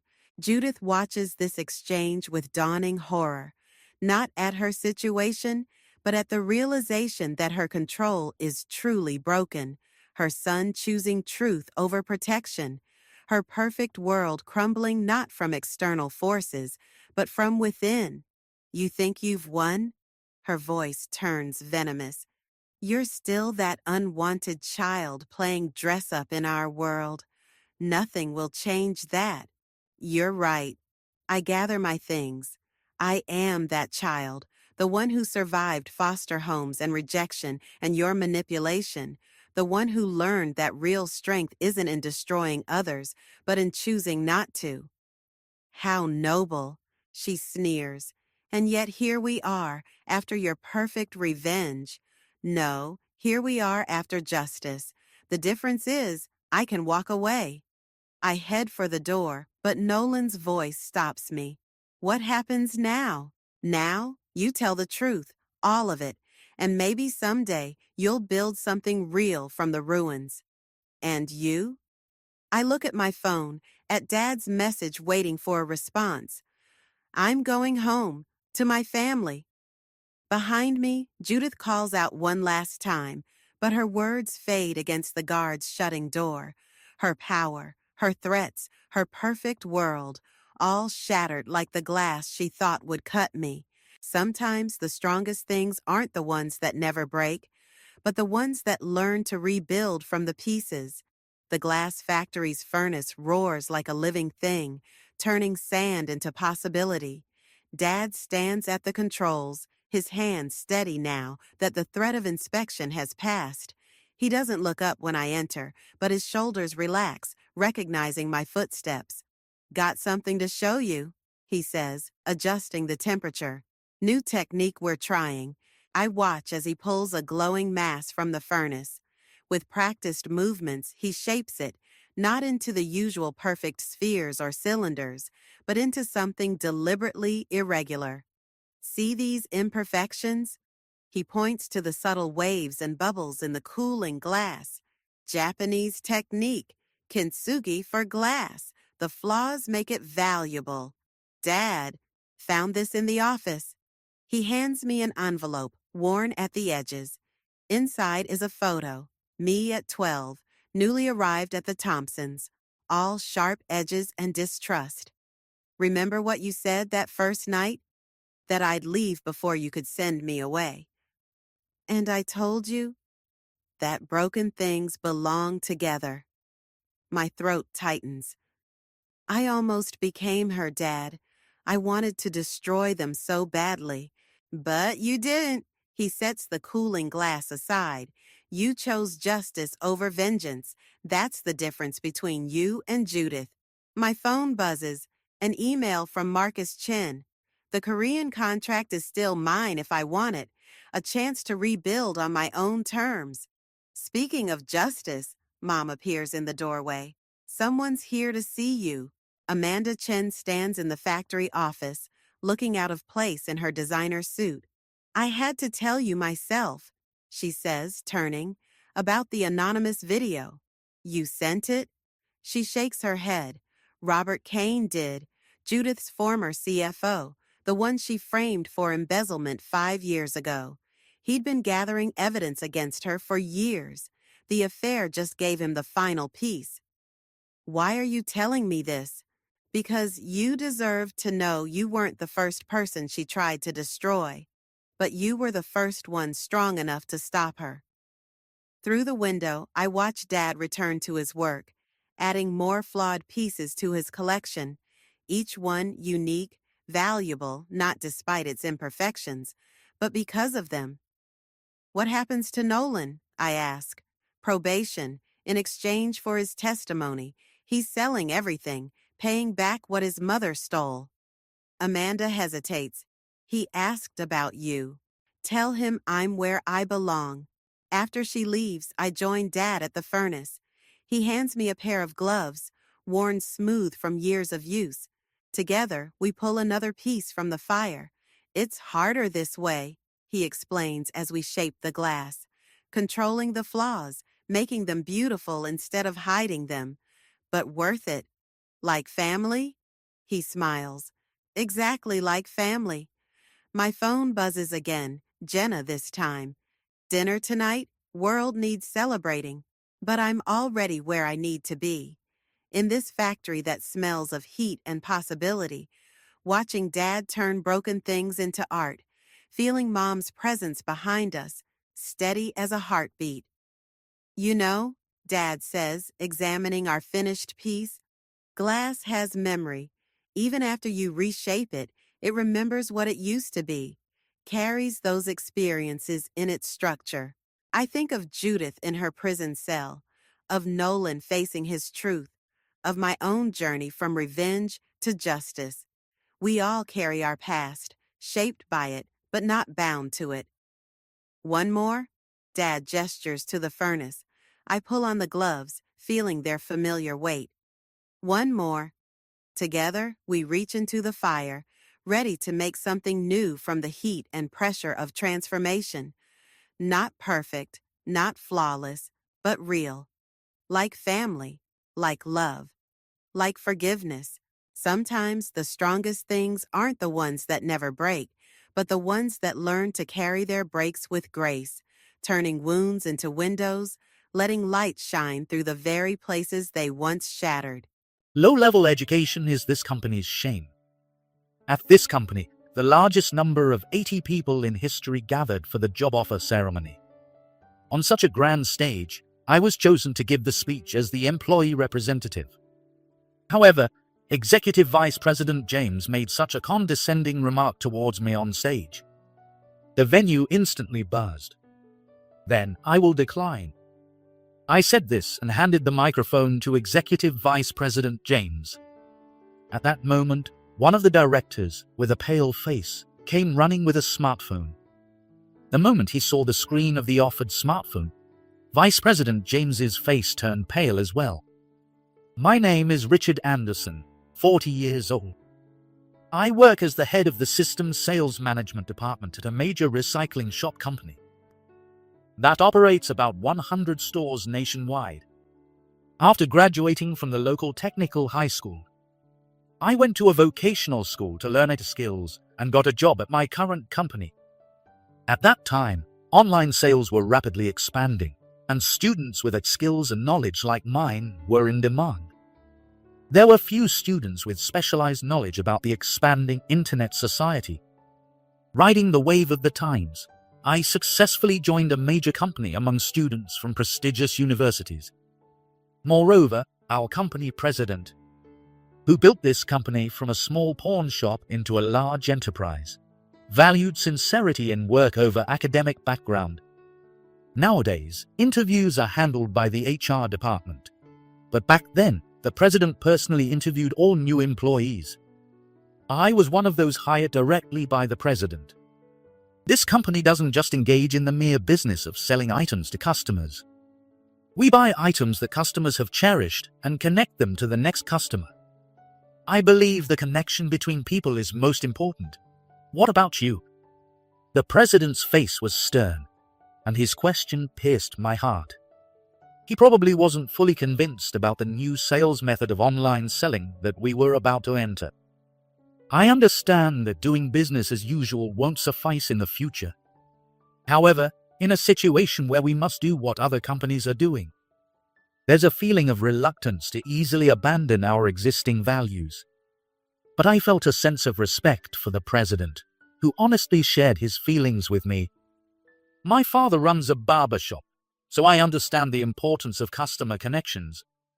However, the increasing demand for online sales also reflects the customer's desires. I believe the time has come when I can meet those desires with my skills. My hands were sweaty from nervousness. Then the president nodded and said, "I see. You argue that we should pioneer online sales for the customers." Yes, IT technology exists to diversify people's lives and enjoyment. As long as we keep that in mind, we can deliver satisfaction to more customers than ever before. The president laughed at my response. It's rare to have a young person ask me a question in an interview. If you had only talked about the company's performance without mentioning the customers, I would have had a negative impression of online sales. I agree with your thoughts. And so, I was hired as a member of the team to launch online sales, leading to where we are today. In online sales, where we can't see each other's faces, more care must be taken than in store sales. Additionally, online reviews significantly impact sales and the company's image. In a physical store, a sincere apology can prevent a small problem from escalating. But online, such issues can become major because the apology isn't visible. I've always told the team to respond to customer comments as quickly as possible, within seconds if we can.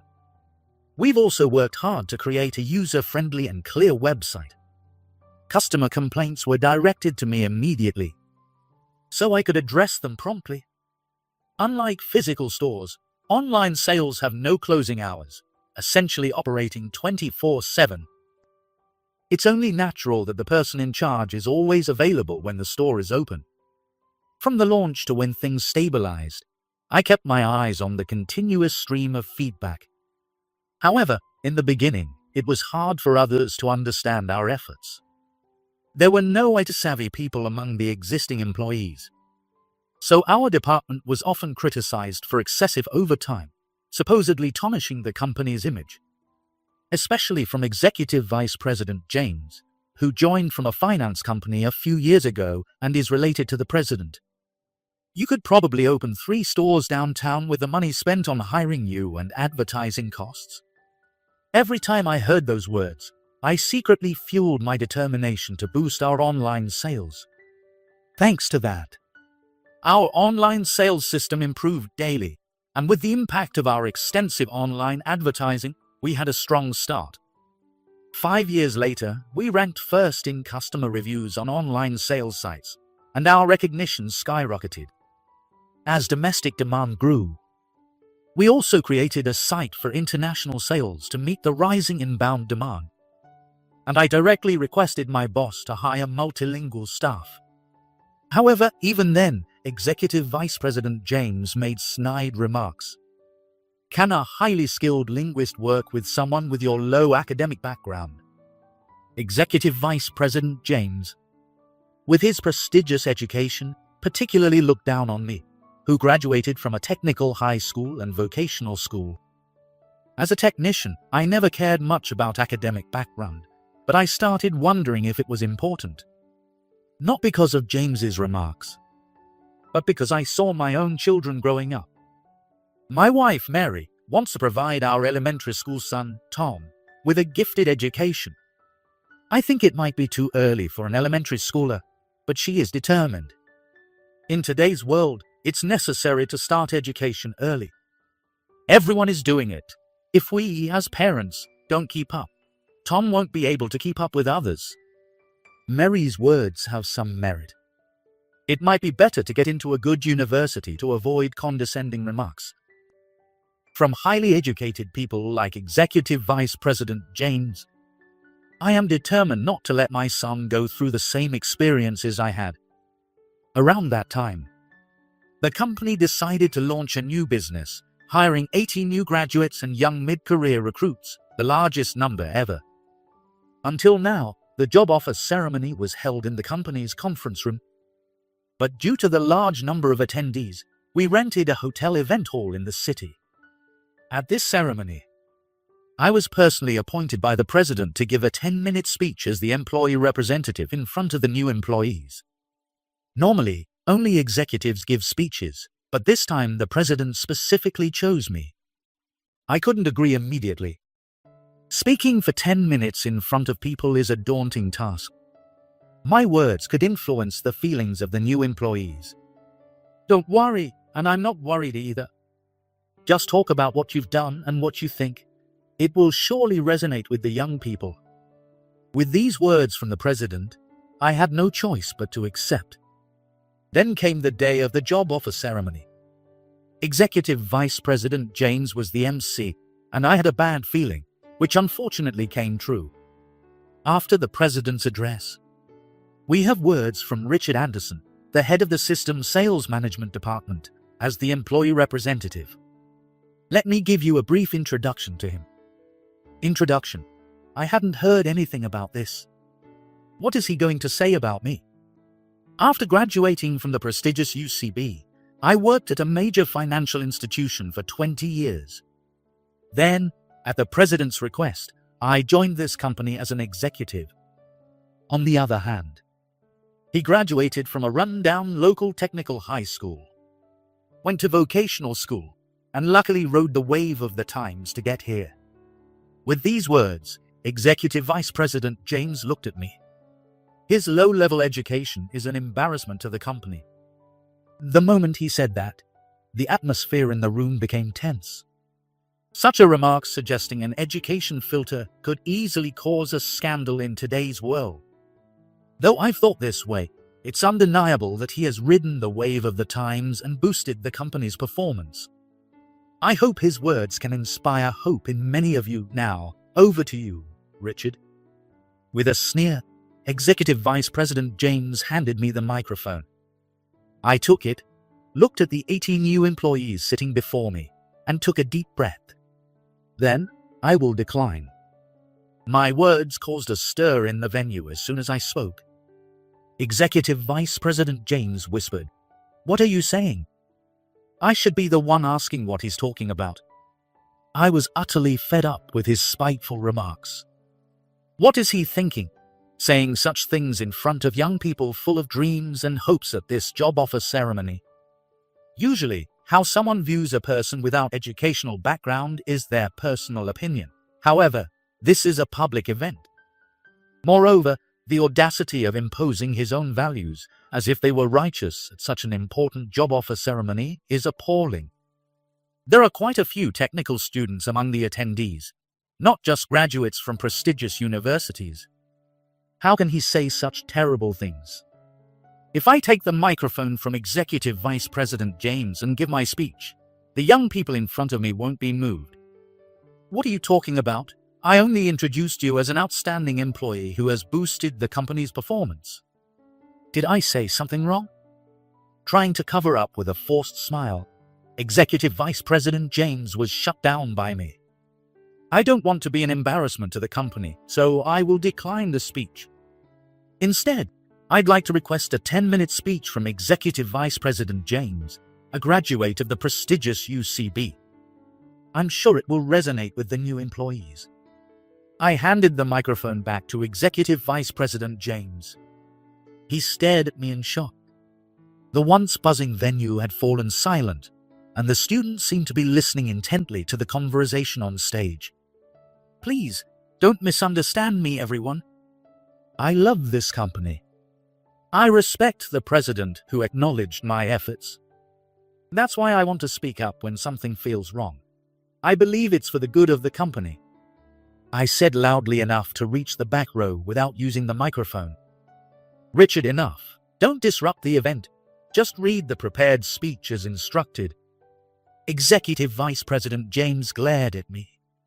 A prepared speech? I don't have one. What? Then why are you here? I plan to speak my thoughts as they came to me. I don't have any prepared words because those would be from the past. The moment words are written down, they become old, just like academic credentials. Their glory is only in the past. As soon as I said this, one of the students stood up abruptly. My name is David. I'd love to hear Richard's speech. David, who introduced himself, looked at me with a serious expression. Following his lead, more young people stood up and started clapping. Richard, everyone wants to hear your words. I will apologize for any offense caused. The president apologized to me. The one more shocked than me was Executive Vice President James. President, please stop, as the head of the company. Apologizing like that will impact the company's image. Let me tell you, James, the one currently tarnishing the company's image is you. Think about how rude your words were. No, it's not even a matter of thinking. It's common sense. Don't you have any?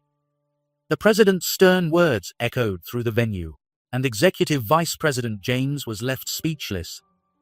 Watching this, I took back the microphone from him and took a deep breath. Now, I'd like to offer some words to all of you who represent our future. At that moment, thunderous applause erupted. I waited for the applause to die down and then began to speak slowly. After my 10-minute speech, the applause continued as I left the stage and approached the president. Next to him stood Executive Vice President James, looking grim. However, I no longer felt any anger towards him. Instead, I could look him in the face with a clear mind. At that moment, one of the executives rushed towards the president with a panicked expression. President, this is serious. The audio from this job offer ceremony is being broadcast live on a youth news site. Someone in the audience is secretly streaming it. We need to stop it immediately. The live radio stream was popular among teenagers and young adults. It was a trending platform where viewers could post news articles and videos. Hearing this, Executive Vice President James turned pale. What? Who would do such a thing? We need to stop the ceremony and find out who's responsible. But the president intervened. Panicking now is too late. It's already out there. A large number of people have seen it. The question now is how to present this situation positively. The president said, looking between me and Executive Vice President James. There was no time to think. I suddenly grabbed Executive Vice President James's arm. What are you doing? If it ends here, you'll just be the villain. Let's go back on stage. I half-forced Executive Vice President James back onto the stage. The room fell silent again, filled with the anticipation of the young audience. Facing the bewildered James, I extended my hand. He stared at me, even more taken aback. What are you doing? It's a handshake for reconciliation. Come on, quickly. I whispered urgently to him. What are you up to? It's all for the company. We'll make it look like everything that happened was staged. Our conflict was a play to entertain the new hires.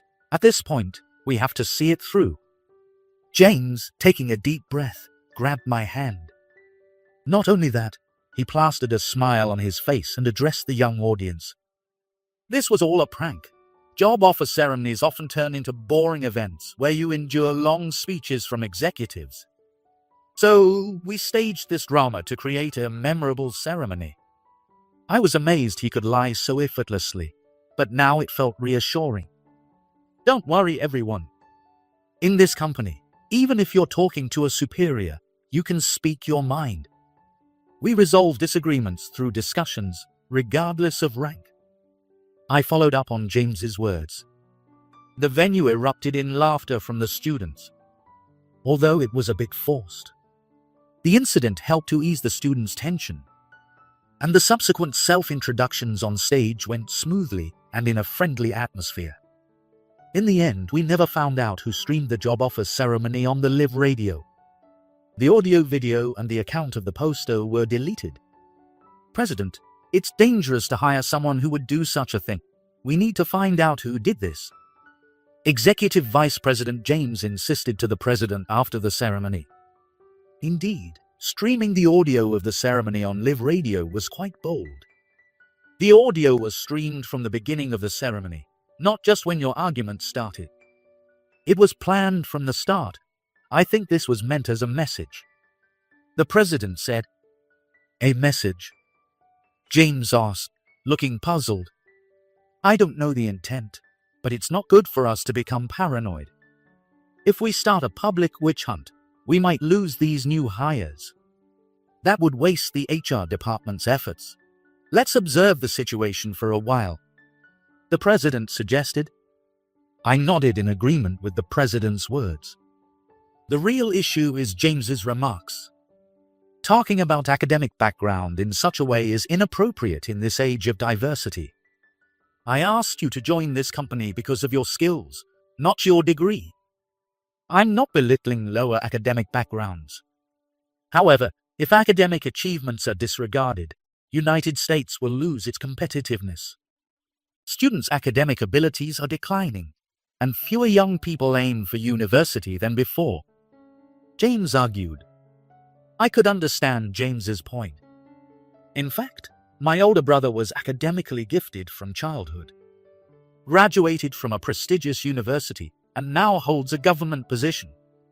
From a young age, my parents prioritized my brother. On the other hand, I was bad at studying and spent my school days engrossed in games and comics, doing only what I liked.